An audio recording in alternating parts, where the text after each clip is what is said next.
नमस्कार, capital TV का खास शो राहुल का अग्निपथ देख रहे हैं आप। मैं हूं आपके साथ पूजा। अमेरिका में ट्रक की सवारी करने के बाद एक बार फिर से राहुल गांधी लापता हो गए हैं।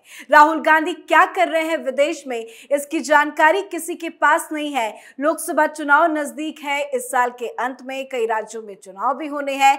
बीजेपी तो सुपर एक्टिव है, पर राहुल गांधी का ये non serious behaviour Congress party में कलह की स्थिति पैदा कर रहा है। कार्यकर्ता नेता राहुल गांधी और कांग्रेस पार्टी के एजेंडे से काफी ज्यादा नाराज हैं और इसी वजह से कुछ ऐसी खबर सामने आई है जो राहुल गांधी के लिए बहुत बड़ा झटका है। कांग्रेस के कई बड़े बड़े नेता ने कांग्रेस का साथ छोड़ दिया है और बीजेपी में शामिल हो गए हैं। इस लिस्ट में पूर्व राष्ट्रपति प्रतिभा पाटिल के भतीजे विजेंद्र सिंह के नाम से लेकर कांग्रेस के दिग्गज नेता रहे और पूर्व मुख्यमंत्री रहे जगन्नाथ पहाड़िया के पुत्र ओम प्रकाश पहाड़िया से लेकर कई बड़े बड़े नाम शामिल हैं। तो आज इसी पे चर्चा करेंगे। राहुल गांधी को लगे बड़े झटके का जिक्र करेंगे। चर्चा के लिए मेरे साथ स्टूडियो में मौजूद हैं कैपिटल टीवी के एग्जीक्यूटिव एडिटर राजीव जी। राजीव जी, बहुत बहुत स्वागत है आपका। धन्यवाद। ये जो एक एक करके बड़े बड़े नेता कांग्रेस का साथ छोड़ के बीजेपी में जा रहे हैं, ये किसकी जिम्मेदारी है, किसकी गलती की वजह से ये सब हो रहा है? देखिए, ये राहुल गांधी कांग्रेस के लिए मुसीबत बन चुके हैं, क्योंकि वो ना तो किसी को काम करने देते हैं और ना खुद काम करते हैं। ये पूरा अभी जो इलेक्शन मोड में सारी पार्टियां चल रही है, लेकिन आपने जिम्मेदारी सौंप दी है कुछ नेताओं को जो कि आंतरिक कलह के शिकार पहले ही हो चुके हैं। अलग अलग राज्यों में कांग्रेस में घमासान चल रहा है, आंतरिक कलह की स्थिति है और राहुल गांधी अभी अमेरिका में हैं या फिर से यूरोप चले गए हैं, किसी को पता नहीं है। अचानक से कुछ समय पहले अवतरित हुए, ट्रक चलाते हुए दिखे और फिर से गायब हो गए। अपनी टीम को एक्टिव कर दिया होगा कि अब अगली बार कृषि मजदूर जो पंजाब हरियाणा के भी कुछ लोग जो यूएस में कनाडा में जाकर काम करते हैं, उनके फार्म हाउस का कोई वीडियो बनाओ, वहाँ पर कैसे काम करते हैं, वो कितना कमाते हैं, ये सारी चीज़ें कर रहे हैं। लेकिन इस बीच वो फिर से कहीं न कहीं अपने पर्सनल काम से चले गए हैं। और इस बीच जो इंडिया में हो रहा है, जो अलग अलग स्टेट में चल रहा है कांग्रेस की स्थिति, उसमें दो तरह की चीजें सामने आ रही हैं। एक तरफ तो भारतीय जनता पार्टी पूरा आक्रामक हो गई है राहुल गांधी को लेकर।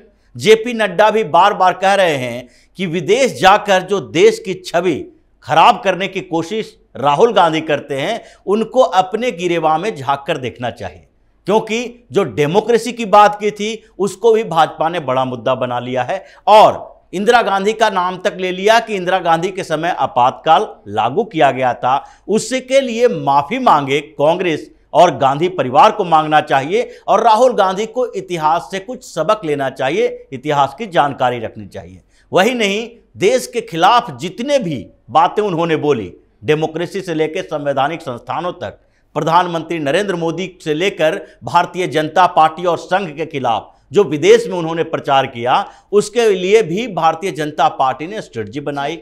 एक बड़े ये जो डिस्क्लेमर जारी किया, कई पन्नों का एक लेटर भी जारी किया जिसमें इनके मोहब्बत की दुकान की चर्चा की गई कि कैसे नफरत का मॉल चला रहा है। लेकिन दूसरी तरफ कांग्रेस पार्टी के अंदर भी ऐसा लग रहा है कि वो उनकी अनुपस्थिति में ये जो बड़े नेता हैं वो कंफ्यूज हैं कि हम कैसे इंटरफेयर करें अलग अलग स्टेट के अंदर जो कांग्रेस में पॉलिटिक्स चल रही है। और यही कारण है कि जो आपने बताया कि दो बड़े नेता कांग्रेस के जो थे वो भारतीय जनता पार्टी में राजस्थान में शामिल हो गए। राजस्थान में विधानसभा का भी चुनाव होना है और विधानसभा के चुनाव के लिए भारतीय जनता पार्टी ने पूरी स्ट्रेटजी बना ली। वहां पर रोज नए नए प्रोग्राम हो रहे हैं। भ्रष्टाचार के मुद्दे पर अब प्रधानमंत्री नरेंद्र मोदी की एंट्री होने वाली है राजस्थान में। कुछ समय बाद ही उनकी एक बड़ी रैली है जिसमें गहलोत सरकार के खिलाफ जो कांग्रेस ही आरोप लगा रही, यानी कि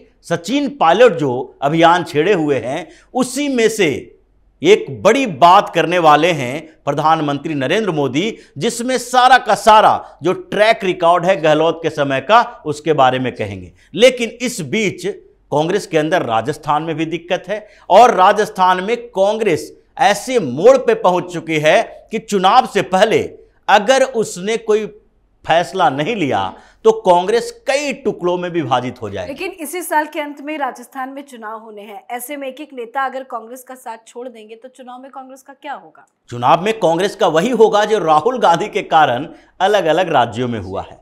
राहुल गांधी तो वैसे नेता हैं जो चुनाव जीतने के बाद भी वहां पर सरकार बनते बनते रह जाती है। ये मध्य प्रदेश में भी इन्होंने ऐसा ही किया और आगे भी ऐसा होता रहेगा। कर्नाटक में पिछली बार ऐसा ही किया था।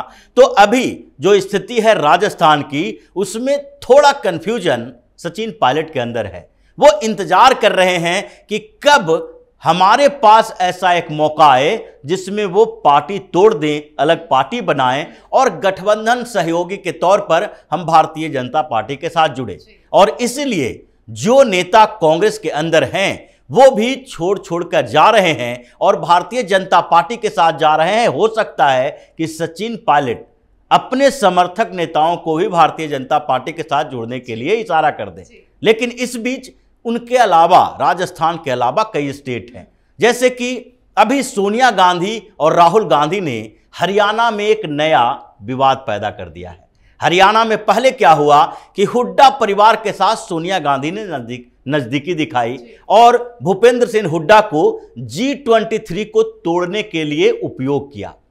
भूपेंद्र सिंह हुड्डा सोनिया गांधी के साथ कई बैठकें किए और उसके बाद गुलाम नबी आजाद जैसे नेता कांग्रेस छोड़कर चले गए। लेकिन ये लोग जमे रहे और हरियाणा प्रदेश कांग्रेस कमेटी पर इनका कब्जा हो गया। अध्यक्ष भी इन्होंने अपने तरीके से बनाया और फिर उसके बाद जब अब कंफ्यूजन की स्थिति यही है कि सुरजेवाला राहुल गांधी के करीबी माने जा रहे हैं। राहुल गांधी ने इनका इस्तेमाल करना शुरू कर दिया है और 2 दिन पहले जब सुरजेवाला हरियाणा में गए, कैथल में उन्होंने एक शक्ति प्रदर्शन किया, तो उसके जो वीडियो थे 42 सेकंड का एक वीडियो तहलका मचाए हुए है पूरे हरियाणा के अंदर, जिसमें सुरजेवाला को भावी सीएम बताया जा रहा है और भूपेंद्र सिंह हुड्डा अपनी लॉबिंग में लगे हुए हैं कि अगर सुरजेवाला, जो कि राहुल गांधी के नजदीकी हैं, इस स्तर पर राजनीति करेंगे और भावी सीएम के तौर पर पेश किए जाएंगे तो फिर हुड्डा को अब इसके अलावा कोई विकल्प नहीं बचेगा कि अंतिम समय में कांग्रेस पर प्रहार करे। क्योंकि पिछले जो हरियाणा में विधानसभा का चुनाव हुआ था उस समय भी कांग्रेस ऐसे ही बिखरी थी और इसी का नतीजा था कि पिछले बार कांग्रेस की हार हुई थी। अलग अलग राज्यों में अगर देखें तो हर जगह पर यही दुविधा की स्थिति है। छत्तीसगढ़ में भी चुनाव होने वाले हैं और वहां पर भी अभी कांग्रेस के अंदर ऐसी स्थिति हो गई है कि पार्टी के नेता ये सोच रहे हैं कि मीटिंग कैसे करें। पिछले 4 दिन पहले टीएस सिंहदेव ने एक बयान दिया जिसमें उन्होंने साफ तौर पर कहा कि उनके पास कई पार्टियों का ऑफर आया है शामिल होने के लिए। ये ऑफर कई पार्टियों का नहीं है, बल्कि उन्होंने संकेत दिया है कि अगर आपने समस्या का समाधान नहीं निकाला तो हम भारतीय जनता पार्टी में जाने के लिए तैयार हैं। क्योंकि वहां पर बघेल ने जिस स्तर पर राहुल गांधी और सोनिया गांधी के लिए बैटिंग की है, वसूली की है, उगाही की है और इनको पैसा भेजा है, ये दोनों इतने कंफ्यूज हैं कि कैसे भी टीएस सिंहदेव को समझा नहीं पाएंगे। और यही स्थिति है कि छत्तीसगढ़ में भी कांग्रेस 2 गुटों में बटी हुई है और कभी भी विस्फोटक स्थिति हो सकती है। बिल्कुल, अगर एक एक करके नेता ऐसे कांग्रेस का साथ छोड़ देंगे तो राहुल गांधी तो अकेले रह जाएंगे। और राहुल गांधी अभी अकेले ही हैं जहां से ये चुनाव लड़ते रहे। पिछली बार जहां से वायनाड चुनाव लड़ा, अब केरल की स्थिति को देखिए। जितने युवा नेता हिंदुस्तान में कांग्रेस के साथ हैं वो कहीं ना कहीं राहुल गांधी के कारण नाराज हैं। कुछ लोगों ने छोड़ दिया और कुछ लोग छोड़ने की तैयारी में लगे हुए हैं। अब अगर केरल में कई गुट में बटी हुई है कांग्रेस, अभी ब्लॉक प्रमुख का चुनाव हुआ और उस ब्लॉक प्रमुख के चुनाव में कांग्रेस 3 गुटों में बटी नजर आई। एक ओमान चांडी का गुट अलग है जिन्होंने दावा किया कि 136 ब्लॉक प्रमुख का जो चुनाव हुआ है वो उन लोगों के सहमति के बिना हुआ है और इसके खिलाफ उन्होंने मोर्चा खोल दिया है। दूसरी तरफ जो प्रदेश अध्यक्ष हैं सुधाकरन का, सतीशन का, इन लोगों का जो गुट है, इन लोगों ने अलग रास्ता अपना लिया। वो कुछ ब्लॉक प्रमुख की नियुक्ति कर रहे हैं और इसके अलावा जो एंटोनी का अपना गुट था जिसमें अब भारतीय जनता पार्टी की सेंधमारी हो चुकी है, क्योंकि ए.के. एंटनी का बेटा अनिल एंटनी अब भारतीय जनता पार्टी में है। तो आपस में कांग्रेस लड़ रही है और स्थिति यह है कि केरल में कांग्रेस कम से कम 4 गुटों में बटी हुई है, जिसमें शशि थरूर का भी एक गुट शामिल हो चुका है। तो ये हर स्टेट की बात है जहां पर राहुल गांधी के कंफ्यूजन वाले जो तरीके हैं और उसके बाद जो विदेशों में जाकर बार बार देश की छवि खराब करने की कोशिश कर रहे हैं, जिससे कांग्रेस भी बदनाम हो रही है। और राहुल गांधी को तो बदनामी का अब डर है नहीं, उनको लगता है कि एन केन प्रकारेन अगर किसी भी तरीके से छल कपट से साजिश से एक बार सत्ता मिल जाए तो वो धन्य हो जाएंगे। और इसलिए कांग्रेस अब ऐसी स्थिति पर पहुंच चुकी है कि अलग अलग राज्यों में विस्फोटक स्थिति हो गई है और कभी भी एक बड़ा विस्फोट होगा जिसमें कई राज्यों में कांग्रेस का विभाजन होने वाला है। बिल्कुल, और ऐसे में कहना गलत नहीं होगा कि अभी तो शुरुआत है, ना जाने आने वाले वक्त में और कितने बड़े बड़े नेता कांग्रेस का साथ छोड़ेंगे। बिल्कुल, बहुत बहुत धन्यवाद सर समझाने के लिए। तो चुनाव से पहले कांग्रेस के लिए बहुत बड़ा झटका है ये। राहुल गांधी जिस तरह की राजनीति कर रहे हैं उससे कांग्रेस के नेता ही परेशान हो चुके हैं, चाहे वो विदेश में जाकर भारत के लोकतंत्र का रोना हो या फिर मोदी सरकार को घेरने का गलत तरीका हो। राहुल गांधी ही कांग्रेस पार्टी की दिक्कत बनते जा रहे हैं, जिसका नतीजा यह है कि कांग्रेस पार्टी के बड़े बड़े नेता राहुल गांधी का साथ छोड़ रहे हैं। इस पर आप अपनी राय कमेंट करके जरूर लिखिएगा। देखते रहिए कैपिटल टीवी। नमस्कार।